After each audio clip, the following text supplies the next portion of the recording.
Yo, what's going on, team? Your boy J3 is back in the building, and I got a special guest for you motherfreakers out there.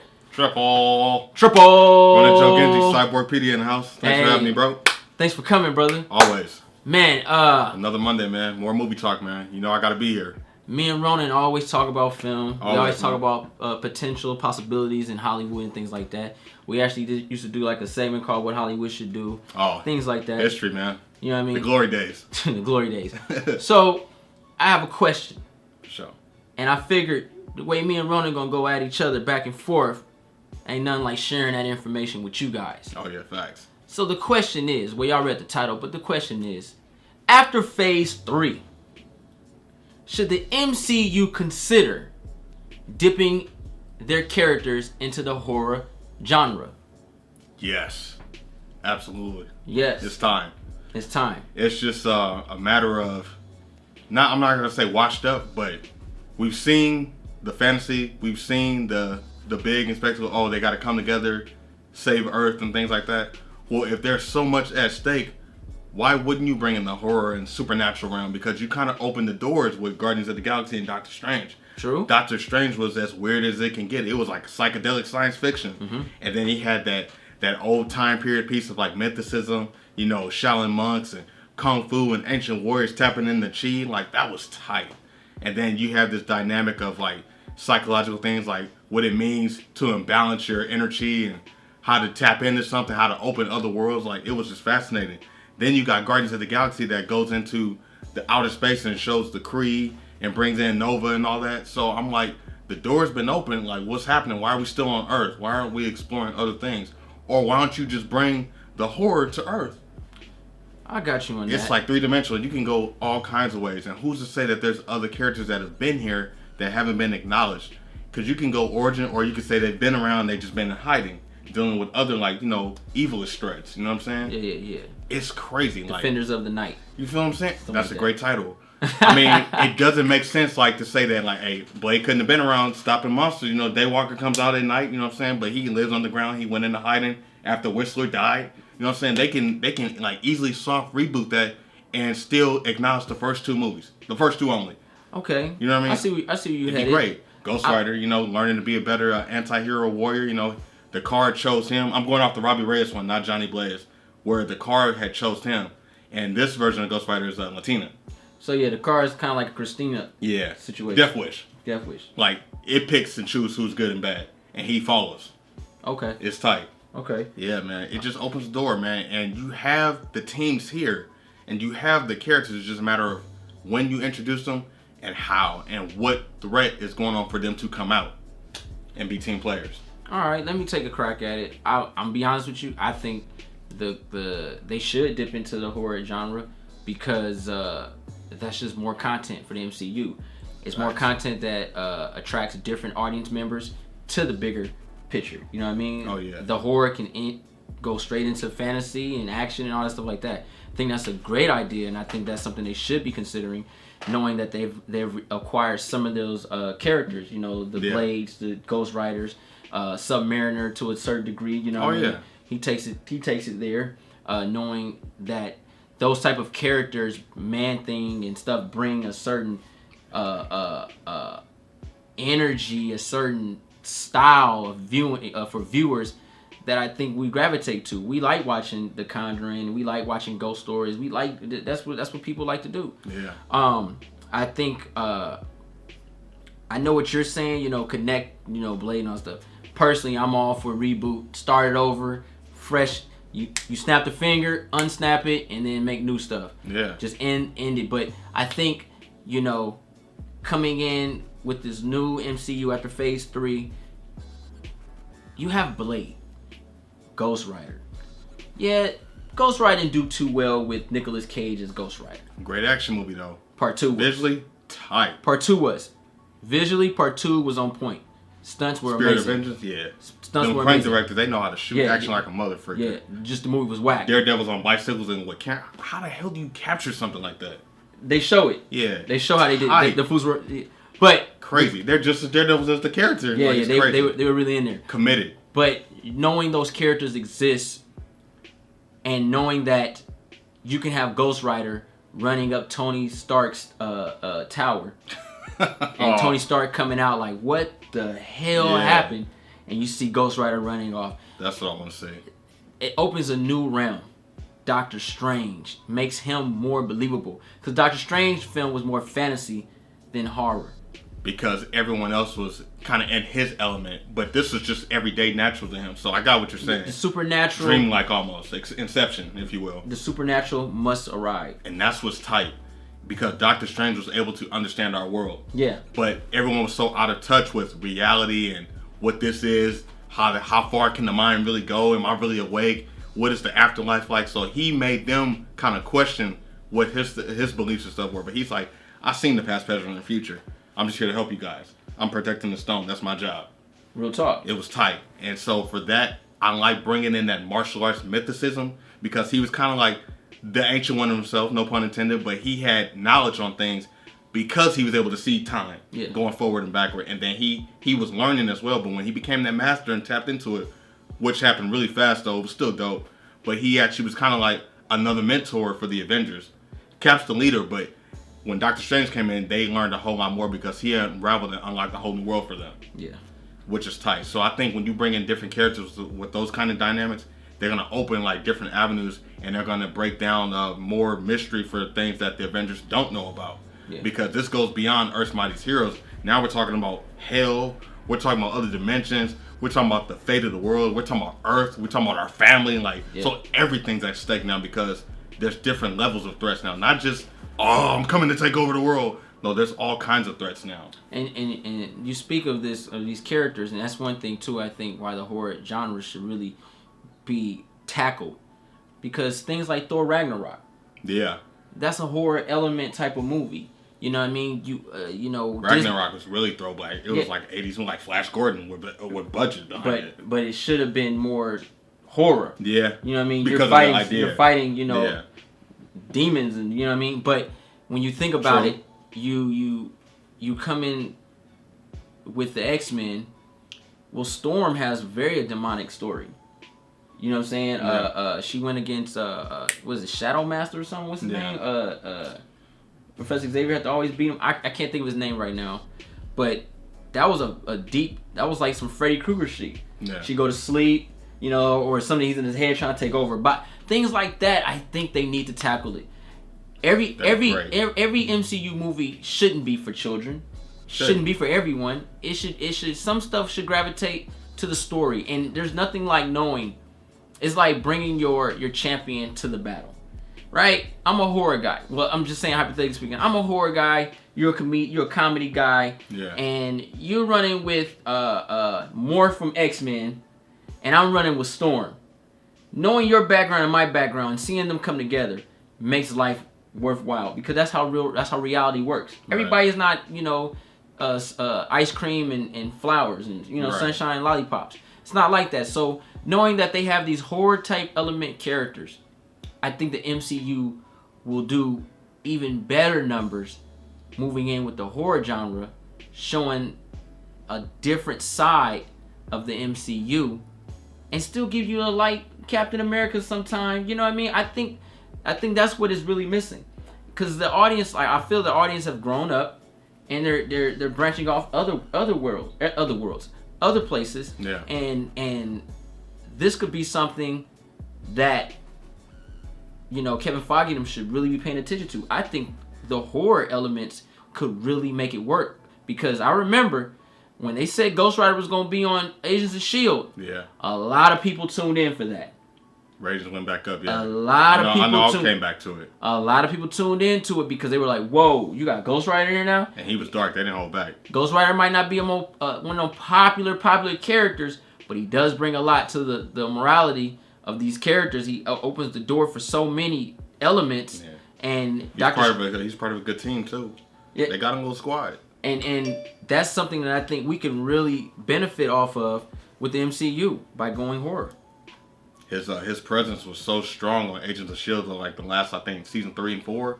Like, they were talking about giving Robbie Reyes a spinoff show. I was like, yeah, let's do it. And then when he came in, his first debut on Agents of S.H.I.E.L.D. was tight. It was like a Death Wish movie, but supernatural.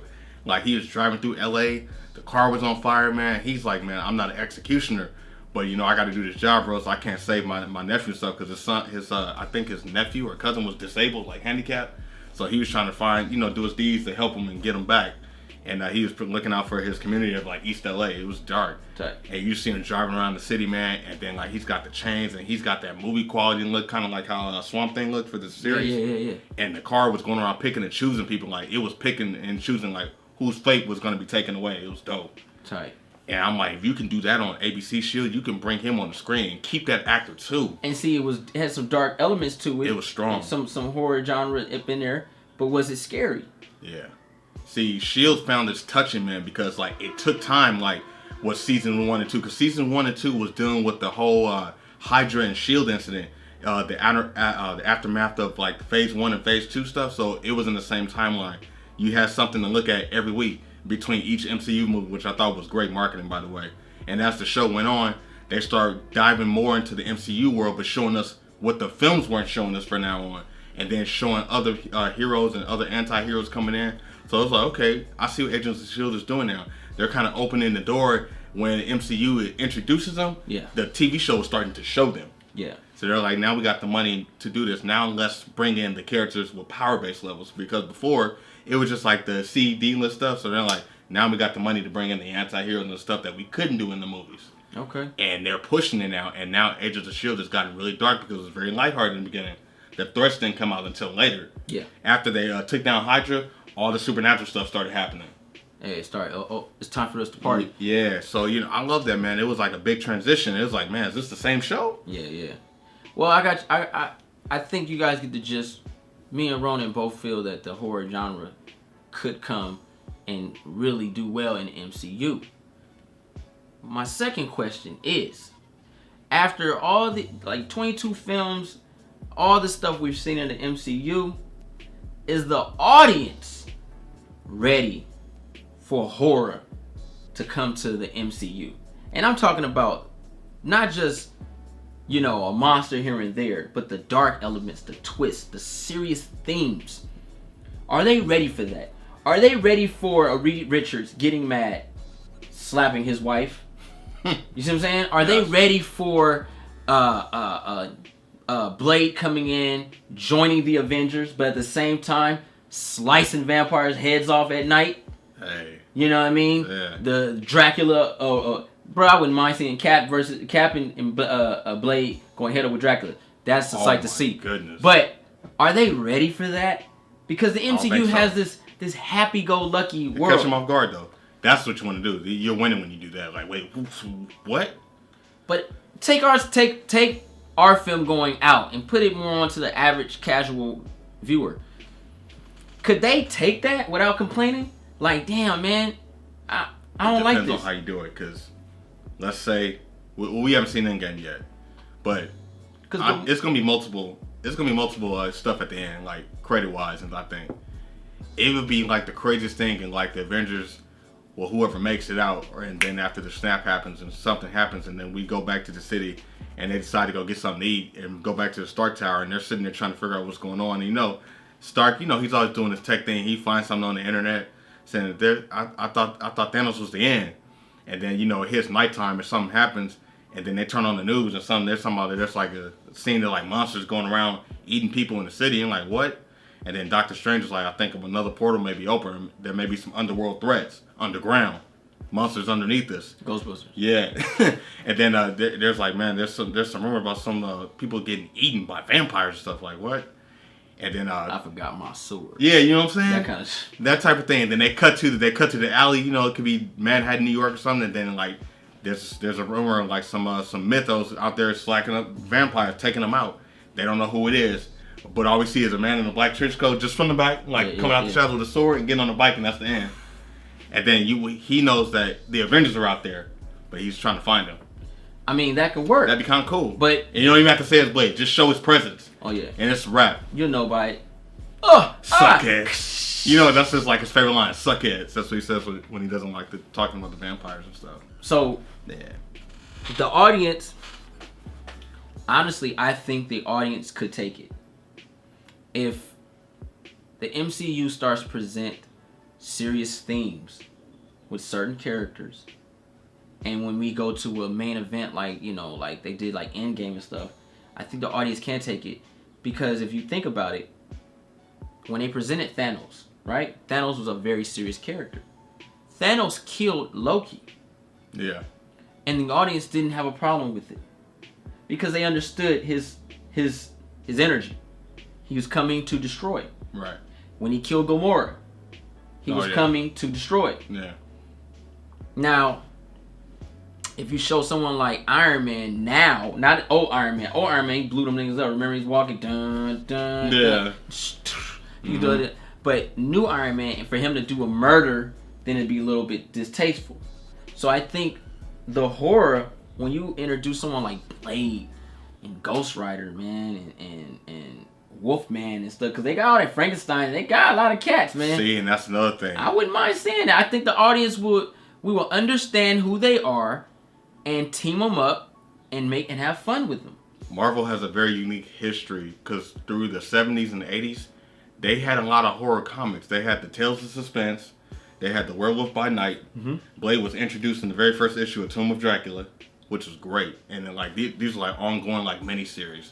So I mean, if you look at those and bring those into the 21st century, they were like old like Twilight Zone stories, like what ifs almost. Oh yeah. And one-offs, and they ended. Like yeah, so I'm like, if you do that, and it's almost kind of like, well, what if Blade is here, or is he here? You know what I'm saying? How does the dynamic changes? Because his version of saving the world could be different from the Avengers saving the world. You know, they think it's just everyday, ordinary threats. He's like, nah, man, it's evil out there. I'll help you guys for the time being, but from this after this, y'all on your own. That's Blade for you. He's an anti-hero though, guys, but he's gonna help when necessary. But he feels like he's endangering himself. I'm out. Gotcha. And he's always been a loner. You know, Whistler taught him that. You know what I'm saying? So, and then you got Ghost Rider doing his thing, and then also let's not forget Frank Castle was rolling with these fools. Frank Castle's one of those characters out there. And then you got Damien Hellstorm. And then you got Daredevil and all that. And that show Midnight Suns right there, because Doctor Strange is already here. That's 5. Game. Now what about this one? Fox tried to tackle it. We don't know if it's going to come out, but New Mutants. See? New Mutants is a horror theme type of movie. That, yeah. And I'll be honest with you, I was way more hyped than Dark Phoenix, no doubt. I still want to see New Mutants. I mean, they teased it for so long. I just want to see what the final product is. I know it's been having problems in production-wise, getting releases, reshoots and all that. And then they delayed it, then they brought it back. Yeah. Just put the film out so I can see it. Because the trailer got me. The trailer really got me. And I'm not a stranger to New Mutants. I really like those stories. So I think last time we were at Frankenstein, I bought the hardcover book, right? Tight. So I was on it, like, early 90s New Mutant stuff. So it's time, bro. And I think the studios see that. Fox did great towards their end run with the Marvel stuff, the things that they did have with the Logan and the Deadpool, and then coming out with New Mutants. I think they understood that they want to see these characters as savage as they can get because they know the material that they came from, and they know what the kids and teenagers grew up seeing them as. And if you look at it, look at what we got now. We got Brightburn. Yeah. Right? Venom was supposed to be rated R. Right. Then you have The Boys. That's something new. Looks tight. Even The Tick has some type of grittiness and serious theme in it. With this comedy. With this comedy. You got raw. You know what I'm saying? And I think you got Hellboy just came out. Hellboy, yeah. Spawn is coming out. Oh, yeah. Forgot about that. Even the DC Universe, DC Universe has been pushing. They're pushing out Swamp Thing next. Yeah, Constantine on there. I think the supernatural horror will be a very wise decision for the MCU to run, because it doesn't take away from the other characters. It just gives you more content. Yeah. Like I'm be honest with you, I'm tired of seeing the Ant-Mans. I'm tired of those because they're not serious. I mean, you can still keep those MCU things. Yeah, keep them, but I'm just tired of seeing them. Same thing I go back to what DC's doing right now. You can have your MCU. They could have still kept the Netflix stuff too, because that stuff was really fire. That was really dark and edgy as well. Now I'm just keeping 100. Do a Marvel Knights universe. I'm be honest with you, bro. Netflix shows were trash, and I stretched that, and I'm gonna clear that up for you guys. I gotta hear this. Yes, Daredevil was cool because it's all we got. But let's be logical. Daredevil was whack. His villain, the Kingpin, was tight. Punisher Bullseye was tight too. I stopped at season 1 and 2. I'll be quiet. All right, for sure. 1 and 2. I'm talking about. I'm just Bull's Life was tight. 1 and 2. I walked away from that. Okay. I'm tired of him doing that in that kick. I'm tired of it. Get out my face. And y'all remember, this is the same guy that got chopped up in Boardwalk Empire. You ever watch Boardwalk Empire? I have not, but I know about it. The guy that played Daredevil. He was on there? What season? Season... Was it the beginning? 3. Oh, towards the end. Okay. 4, and I think he was chopped up in 5. But he got chopped up and sent to... Anyway. Oh, damn. He was an Irish hitman. Okay. But, anyway. All right. Daredevil was good for the community. But it wasn't such a great show. See, I think we get caught up in... I don't know, bro. I think that's kind of... Now, I'm be honest with you, because I'm Daredevil saying... was what Arrow should have been. No, what I'm saying is, when you make these type of shows, right? If you look at the foundation of what it is, like the Netflix Marvel shows were okay. Like Daredevil was okay. But it was trash at the same time. It took a very long time to get started. And when it got started, it was over. His villain, Kingpin, is what had you going. It wasn't Daredevil. Foggy, that girl, pain in my ass. They're in the way. What are you doing? I can't believe you can see all this time. Shut up. Felicity situation. Bullshit, right? I didn't mind that, though. And neither did I to a degree. And then it just kept going. There's other characters that kind of made you not focus on, like, Stick was cool. You see what I'm saying? Everybody's better than the star. That's the problem. No, I said Foggy and... Stick was better than the star. Matt was cool. Matt Murdock, yeah, I know. What I'm saying is, Daredevil, honestly, if there were real competition out there, it would have got shitted on, bro. Daredevil was like Birds of Prey to me. Oh, fuck. It was just that. That's all we had. Really? I remember when Birds of Prey came out. I remember when Smallville came out. Oh, more Birds of Prey? Yes. I remember all that shit came out. WB, y'all, before CW. I remember all that shit came out, bruh, and we were hyped for it. So, oh, shoot, man. Remember the commercials? Yeah. Batman makes a love child. Remember that shit? I remember that. We were hyped. And then the years came and said, what the hell are we watching? I've learned to not fall for it no more. I like Luke Cage, but I can't stand Luke Cage. I like Daredevil. I understand that. I like Daredevil. I like Jessica Jones. I like Luke Cage. I don't like Iron Fist. That's the only one I didn't care for. I like the shows because they're the comic book mytho of it. Right? Yeah. But let's just keep it 100. The acting is bad. The story isn't really that good. The star gets outshined. They ain't portraying their powers. Niggas is going through stupid situations. If I see Rosario Dawson one more time, that applies to Daredevil, Punisher, Luke Cage, all of them, bro. Because I'm telling you right now, I think Daredevil and Punisher should be out of that. In 5 years, mark my word, brother. Yeah. You're gonna know what I'm talking about. You're gonna know. I'll be waiting, but as of right now, yeah, Punisher and Daredevil. That's why I walked away. I said that. I said this dude's doing the same thing. He, bruh. I watched that last episode of the first episode of season 3 when he couldn't hear and stuff. Understand at the church. Yeah. What am I watching? What is this? What is this? Problems. And I hope moving forward, back on the horror, they don't go those routes. And I think that was a good thing for Disney to take those products off of Netflix. The moral of the story is Netflix didn't handle those properties properly. They didn't handle those properties. You think Plus will? I think Plus is straight Disney. So we won't see anything like that on there. Gotcha. We won't. That doesn't necessarily mean that. Because they said Plus is going to have different levels of maturity on that network. I hope so. Stuff that they wouldn't have on big screen. Okay. So if you look at their Plus shows, look a little bit more grown-up, serious type of themes. Hopefully they get it right. But it's not necessarily about... So you got to look at it. It's not about... When I talk about horror genre or serious genre, it's not about necessarily beating somebody up, showing a little blood here and there. Gotcha. It's more of the dramatic theme of acting, making me feel some type of way. Daredevil never made me feel no type of way. Never cared about him. He could have died and I'd have been like, okay. Luke Cage, Sweet Christmas is trash. He never made me feel that type of way.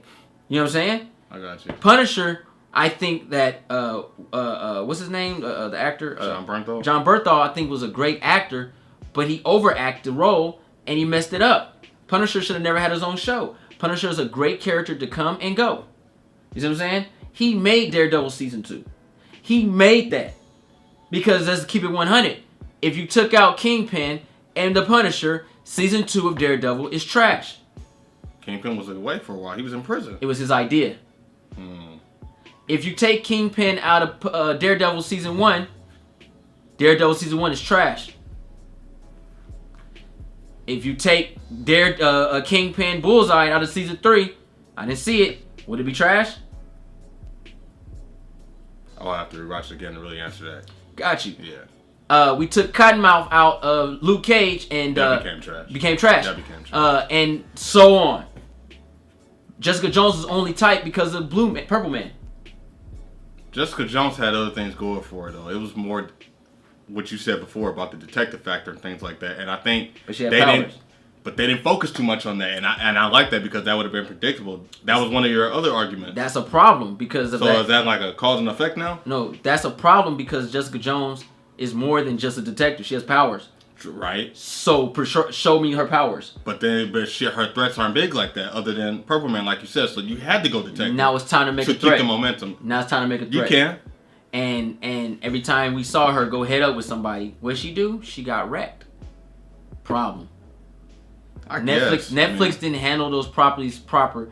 They had too many directors, too many writers, and that's why episode 1 and 2 of each season was the best you ever get because they always kind of had it as the same director and writer. I think as far as the story though, the continuity was consistent as far as like their source material, what they were basing, because the shows were very specific on a specific source material. Unlike where the movies come in, they take pieces and pieces from different iterations. This was like very focused. Well, and I think Daredevil was a good example of that. Punisher was a good example of that. All good runs of stories that they were drawing from, and I think that's why they were very linear. They felt like comic book issue type episodes versus MCU where it was juggled. We had problems with like Infinity War, but they didn't really follow Infinity War. They took the title and did whatever they wanted. They called the movie Civil War, but didn't follow Civil War. Didn't have all their characters. Well, I get you on that. That makes a lot of sense, but this is more grounded because this is not more of a big screen type situation. I understand They're that. somewhat connected though to the MCU. They was connected to it. Yeah. They were connected to it. So I get what you're saying, but overall as a show, ain't nobody talking about Daredevil right now, bro, for a reason. That is Daredevil got I'm talking about it, but everyone else isn't. Like, when something's good, Buzz should still be. Daredevil got canceled. I got you. And you asked a couple people, what? No, man, I like that show. Moving on, what you got for me lately? They're not doing that now. And I will say Daredevil is better than Teen Titans. I'm not stupid. I will say that too. Yeah. I love what Titans did, but it wasn't wrong. But Daredevil's where I'm at. But for overall, I think we just settle for that. And as a viewer, and knowing that you have this horror element that could possibly be in the MCU, I'm not settling for nothing less than greatness. I think if they was to bring this up, they shouldn't shorthand us. You shouldn't. I think they should just open the door anymore. It should. Well, comics, man. I look at the longevity, like there shouldn't be like, oh, we can't do this. We don't live in that time of we can't do that anymore. It's just build multiple universes and have like different. Keep the MCU, and if you want to do lighthearted, then lighthearted has to be separate from what's going on over here. You think so? And if you're doing Marvel Knights has to be separate, but they can interact with MCU from time to time. But when it comes time to that business and the threat, they both need to merge and they need to come together. Because I think what's going to happen is if they try to integrate it with the MCU, it's going to conflict those characters. But if you bring those characters over to Marvel Knights, it boosts them up. Because they're learning that they're gonna have to change their style of playing, as far as combat and being a team based. Not so much. Oh, we gotta lighthearted missions. They have to look at the world differently. They have to look at society differently when they come over to the Marvel Knights realm. I'll say it's a different playing field. I disagree because I feel that if you do the characters correct, who they are is just gonna meet up anyway. If you do Blade correct and you do Ant-Man correct. Well, quote unquote, there's going to be a differences in characters. If it's an Ant-Man movie, well, you're going to have a serious Blade. If it's a Blade movie, you have a less serious hero. Well, look how they handled Ant-Man. love Paul Rudd, but Ant-Man's wife beater and things like that. Well, not Paul Rudd's Ant-Man. Yeah. And then he's edgy to an extent. I mean, Michael Douglas, he's a thief. Kurt Douglas is that. Michael Douglas is very hot-headed as Hank Pym. He's very hot-headed. He's ready to choke and slap a bitch. Yeah. And he's always and they kind of really show you that with Michael Douglas' character, but he's his old man, so he made like a grumpy old man. Right. However, I think if they just should get these characters done right, throw in the horror, and it shouldn't matter if Ghost Rider meets Captain America. It should always Captain America look at Ghost Rider like, whoa, who the freak is this? Or let's use Blade since he's an Avenger now, quote unquote, right? Yeah. So Captain America and Blade, that's already scary, should be able to talk.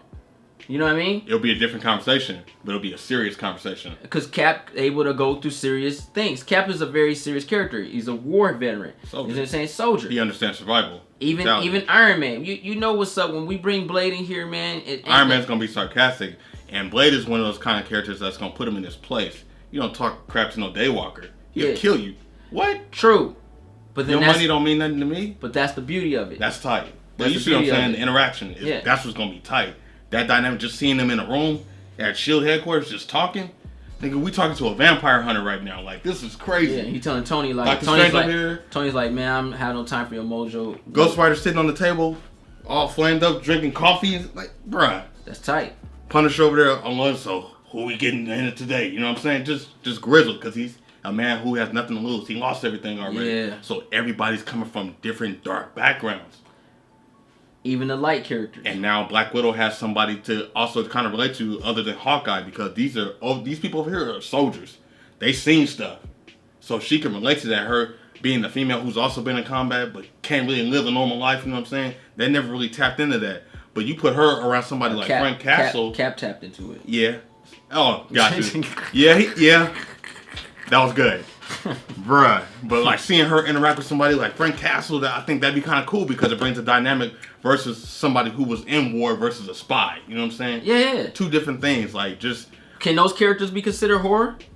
Or does it have to be something supernatural? The conversation will be horrific because of the tragedy of the characters. And mindset.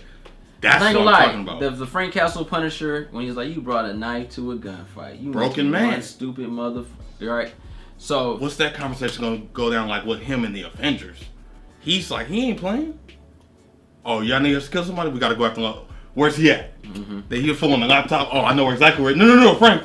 We're just going to contain him. Yeah. You don't want to be punished? You don't want this fool killed? You know what I'm saying? What's up? That's tight. Because you know he'll do it. I think Disney won't go that severe. Yeah. But I do believe they should tackle other areas of heroes and villains and allow that to grow. You know what I mean? I wouldn't mind seeing an Apocalypse movie with the first mutant, showing all the people worshiping him, people trying to stop him. Do you know how the beginning of Apocalypse began? You know, I think that was a freaking dope beginning. The first 20 minutes was nice. Yeah, like all these new mutants and people. Completely different from the rest of the movie, but trash. I don't know. If it was a short film, that'd have been A. Yeah, that was tight. But I mean, you can make and that shows the horror elements of it. Because that was scary. Murdoch. Yeah. Oh, the brain. The brain dude. Yeah. Master Mold. You know what I'm saying? You have elements. You know, the Shi'ar. Master, the shapeshifter. Yep. That's Fantastic Four villain right there. Yep. Dr. Doom. You know what I'm saying? You have these elements of horror villains and heroes that I think the MCU could really benefit off of in making a fire universe. And in fact, if they were able to do that, I think that would encourage DC and other comic book companies to dip into the horror area and make other heroes. Because I'm gonna be honest with you, I'm ready for a Justice League Dark film. I want to see Dr. Fate. I'm ready for Nabu. I'm pretty sure that you're gonna get it. The costume is just too phenomenal not to see. The blue and gold is popping. DC's gonna do it. It's so funny when you mention like Apocalypse and stuff like that. And I already know what's gonna happen. They're gonna wait, and Darkseid's gonna come out with a movie first, and then they're gonna be like, you know what, we can do it. DC's gonna make that move first, and then Marvel's gonna be like, all right, you know what, guess what, we're coming out with. That's what's gonna happen. It's gonna be cause and effect. Instead of just putting it out and surprising people, they're gonna wait and see what this team over here is doing. That's how it's gonna go. That's why you got Aquaman. Now we're gonna do Namor because Aquaman was successful. It's full circle. So it's funny to me how like we have our team, and they're still trying to figure out, and it's really nothing to figure out. It's just like you said the key word. Either continue in the phase 4 and go completely different, or just reboot. You don't have to taint and mess with what you got 22 films in. That's the one saga, or the Infinity Saga. You done that. Why would Blade be a part of that? Why would the X-Men be a part of that? Makes no sense. What, he was born yesterday? Right. Nah, that means he's been there the whole time. I just think a reboot, and if you reboot, so now you have to over-explain when you really shouldn't, instead of just starting over. Could you imagine every Halloween, every October, you have a nice tackle a taste of horror superhero movies, the New Mutants. That would be tight. Venom, the Hobgoblin series. I don't know, man. You know what I'm saying? Just that'd be happy for me because October be popping though. But when you talk about comic book movies in that month, you go, wait a minute, this ain't summer type of stuff, but it feels like it because again, it's comic book related, but that Halloween audience. So you're really kind of pushing the boundaries. Like you're going next level, and you're going for that specific audience who would not be looking for something like this during a blockbuster time. Mm-hmm. But you're giving them that blockbuster experience because it's a comic book movie. So yeah, I like that idea. And again, it's all about who's behind it and what type of universe, not only team, but universe brand do they want to build? Because now we're talking about Marvel Knights. And what studio is going to run that if Disney's not going to do it? But what gives me hope to an extent is that they did say that Deadpool's coming over and they will keep him as an R-rated character. That does kind of give me hope. It's just a matter of how they handle it. I mean, keeping him R-rated is cool, but R-rated can mean two different things with Disney we're talking about. But I like that idea of, okay, let's see how Deadpool interacts with the Avengers. It's kind of like what I was saying with the darker other characters. We know Deadpool's going to be roasting fools left and right. He's going to come in there and start talking crap about everybody. It's going to be hilarious because that's what he is. Breaking the fourth wall, saying what the audience is feeling. But he's a character that can actually do it because he's in the movie. Like, it's great. Mm-hmm. And it goes full circle, man. So I think who will distribute and put the rights out for these kind of characters to be in a Halloween setting, like coming out around Halloween time. I think of like A24. I think of Horror Labs that we were talking about a few streams ago. Blumhouse doing the Marvel Knights universe, bruh. And they'll make it for cheap and make all the money. They were talking about, Moon Knight. Midnight Suns, bro. And Carnage and Morbius and stuff. That's your team right there. And then like out of those 5, they've been established already. So you don't necessarily have to do an origin. The only character that really have to have a soft reboot is Blade, because he's been away for about a decade. But Punisher's there, Doctor Strange is there. We're familiar with them already. They had their foundation, and then Moon Knight you'll have to do an origin, and then let's see. Cause look at even Sony. Sony got Morbius coming out. Yeah. Which I think is a freaking good idea. Oh, so you got to bring out Damien Hellstorm then. But see, that's the beauty of it. This is when that reboot happens. You got to make a Spider-Man that can still intertwine with that Morbius. Got you. That Venom too. You need a Spider-Man that can. Not no Tom Holland, Sunshine Lollipop. That's not gonna work because he's gonna die. He's gonna die. Yeah. You gotta have someone a little bit edgier, something like Andrew Garfield Spider-Man, maybe Tobey Maguire Spider-Man. That would have been tight. You know what I'm saying? Where they could take it to those levels. That's the only thing that MCU they had time too. They had time. Andrew and Tobey were way more older and experienced. Yeah. So yeah, you onto something there. So that's when the horror, because I always want to see it combined. You know what I'm saying? I don't want to see Scorpion like even in Homecoming, the Vulture. Michael Keaton was savage, man. What he told him in the car, he's gonna kill that fool, man. And it made him like a little kid, bro. Even though he knew Spider-Man he could beat the hell out of him real quick. Yeah. It was just this idea that he sunned him so much as a child. That was a great moment. Yeah. Great scene. When you talk about acting, that it can be done. Michael Keaton's tight, bro. Yeah. But he really elevated a character did not give 2 cents about. Vulture was tight in the movie. Yeah. He should have been better though. He should have been the one that sucked your life support. A real origin. Yeah. But we know what it is though. Keaton brought that star power and made a character shine that we really didn't care about. Yeah. Yeah. But for the most part, I think me and Ronan both agree that the horror should come to the MCU. We just have different ways of it. Shake things up. I would like to know what you guys think. You know what I'm saying? I know we kind of went sideways a little bit, but that's how we do barbershop talk. We have fun. We get into other things.